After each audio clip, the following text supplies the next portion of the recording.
E Bruno Mendes está mesmo de saída do Corinthians. Vídeo de hoje do canal do Nicola te conta os detalhes da desistência do Timão e qual deve ser o destino do zagueiro uruguaio.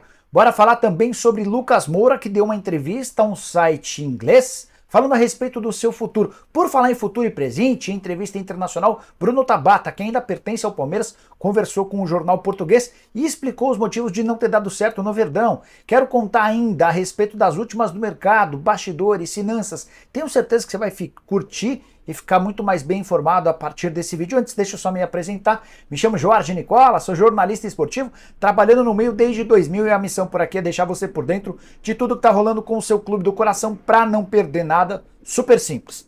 Aperta o botão vermelho de inscreva-se, ativa as notificações, deixa like para ajudar esse vídeo e compartilha também, beleza? Bora começar contando que todo esse conteúdo é um oferecimento de 1xBet, a mais antiga parceira do canal do Nicola, casa de apostas de extrema confiança. Tô colocando na tela jogos do Campeonato Brasileiro nessa sexta e sábado. Sim, nessa sexta-feira tem jogo importante entre Corinthians e Bahia.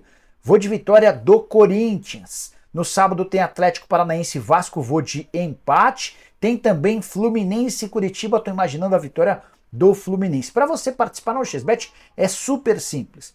Pega o link que está no comentário fixo, já faz seu cadastro, só não esquece de usar o cupom NICOLA para ter direito a 100% de bônus no valor do seu depósito. Combinado? Bora começar o vídeo com aquele tradicional giro de notícias, hoje bastante coisa legal. Quero começar falando que a sede do Corinthians foi alvo de tiros. Durante a madrugada, uma pessoa de capacete atirou diversas vezes contra a fachada do Parque São Jorge, onde está a sede do clube. Tudo isso na véspera da eleição para presidente. Muros também amanheceram pichados. Já o Flamengo de Tite não sofre gols ou não sofreu gols em 5 dos 8 jogos sob o comando do ex-treinador da seleção brasileira. Sistema defensivo funcionando muito bem. Por falar no Flamengo, quero contar para vocês que o rubro-negro vai jogar em casa diante do América, mesmo atuando distante do Rio de Janeiro. Confronto marcado para o Parque do Sabiá, em Uberlândia, com mais de 39 mil ingressos vendidos, praticamente todos os ingressos para rubro-negros. Quero contar ainda que Rodrigo Muniz, alvo do Galo há bastante tempo, muita gente publicando que o Fulham aumentou o preço para vender o Rodrigo Muniz. Não é verdade.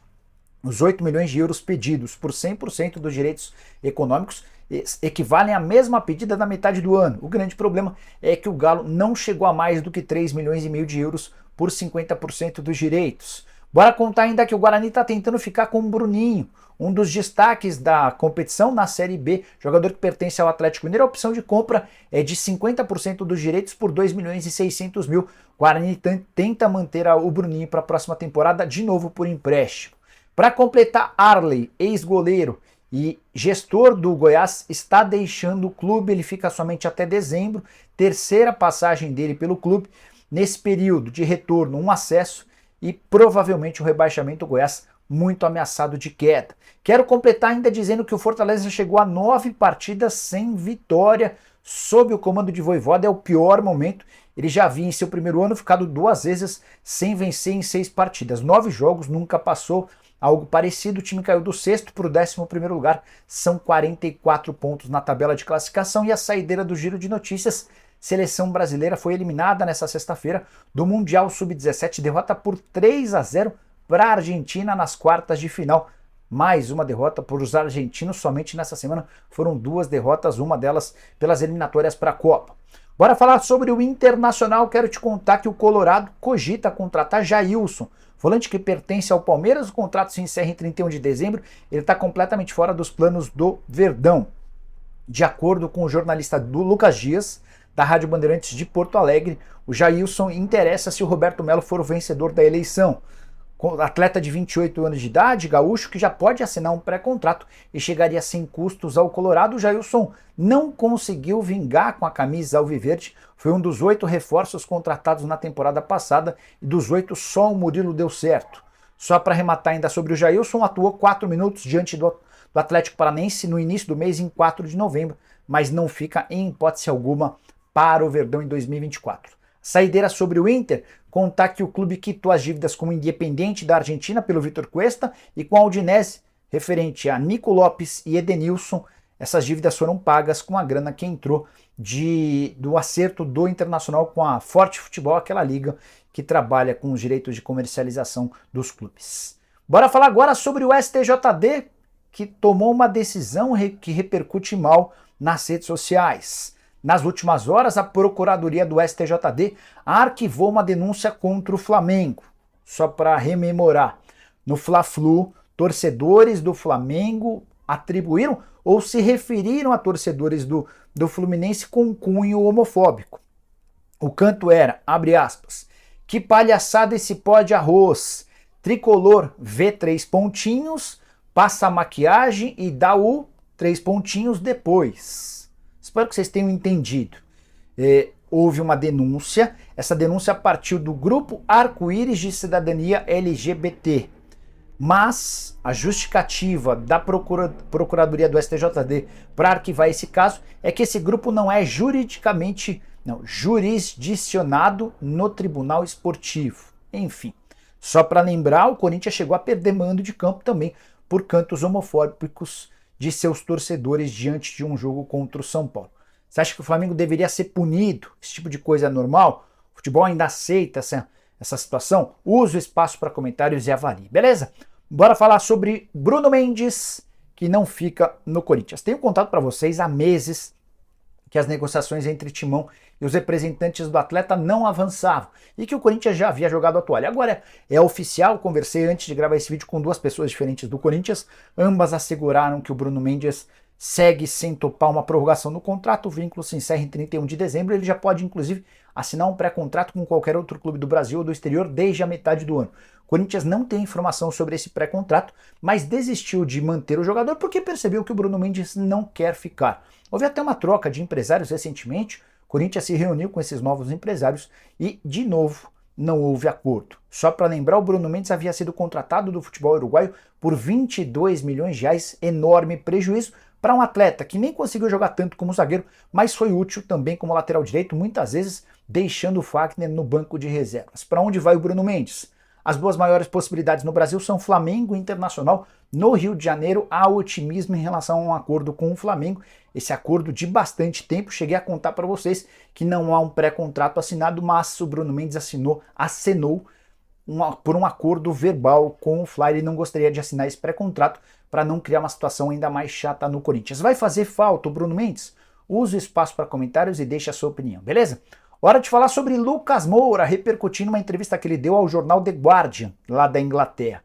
Foi perguntado a respeito do seu futuro. Contrato com o São Paulo se encerra em 31 de dezembro. O tricolor tenta, há semanas, convencer o Lucas Moura a estender seu vínculo por 3 anos. Lucas disse o seguinte, abre aspas, estamos negociando, mas quero terminar e depois sentar com a minha esposa, discutir o assunto e tomar essa decisão de cabeça fria, fecha aspas. Por terminar, ele se refere a terminar o Campeonato Brasileiro. Ele quer encerrar a temporada para sair de férias com a esposa e tomar a decisão sobre ficar ou não no tricolor. Há otimismo de que ele terá seu contrato renovado e a contratação do Luiz Gustavo passa um pouco por isso. O Lucas Moura foi um daqueles que influenciou o Luiz Gustavo a assinar contrato com o São Paulo até dezembro de 2024. Lucas se refere às emoções que viveu nesse retorno ao Morumbi. Ele diz o seguinte, abre aspas, voltar e vencer a Copa do Brasil foi muito especial, uma das maiores conquistas da minha carreira. Retornar ao time que amo, que é como uma segunda casa para mim, vencer e sentir essa emoção não tem preço. Jogar pelo São Paulo é diferente, é o clube que me formou, fecha aspas. Nessa mesma entrevista, o Lucas ainda falou que a volta ao Brasil também passa pelo sonho dele de retornar à seleção brasileira. Isso me parece um pouco mais difícil. E você tem palpite sobre o futuro do Lucas Moura? Fica ou vai embora? Se tivesse que chutar, chutaria que o Lucas permanecerá no tricolor para 2024.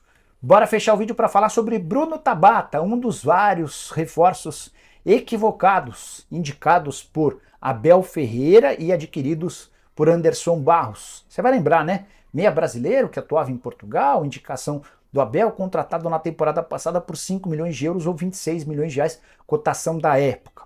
O problema é que o Bruno Tabata não conseguiu jogar bem no Palmeiras, só 17 partidas, 2 gols marcados, houve pressão do torcedor para que ele não atuasse mais e o Palmeiras optou por emprestá-lo para o Qatar SC. Por lá, nem vai mal. São 10 jogos, 5 gols e 2 assistências, eu diria até que vai bem. e existe a possibilidade de compra do atleta na metade do ano que vem, quando vence o contrato de empréstimo. Nesse momento não se discute a compra. Queria repercutir uma entrevista que ele deu a um site português. Ele cita o motivo, ou os motivos de não ter dado certo. Abre aspas. Talvez tenha sido um pouco precipitada essa volta ao Brasil. Houve um período em que eu e o Abel falávamos bastante. Enxerguei nele a possibilidade de talvez ter mais chances de jogar do que no Sporting de Portugal. Não me arrependo de nada, mas hoje, olhando friamente, consigo entender que ter ficado no esporte talvez seria uma opção melhor, fecha aspas. O palmeirense também certamente pensa nisso, afinal de contas, dificilmente o Palmeiras recuperará esse investimento. E aí a gente vai contabilizando reforços recentemente adquiridos e que não deram certo. No ano passado foram 8. Marcelo Lomba, reserva do Everton. Na zaga, o Palmeiras contratou o Murilo, para mim o único que deu certo. No meio-campo, Jailson, que está indo embora. Atuesta, que custou caríssimo e não consegue jogar. Aí você tem o Bruno Tabata, 5 milhões de euros emprestado. Um pouquinho mais para frente, Flaco Lopes, 50 milhões de reais. Merentiel, que foi emprestado para o Boca e agora está sendo adquirido. Rafael Navarro, que já nem faz mais parte do clube.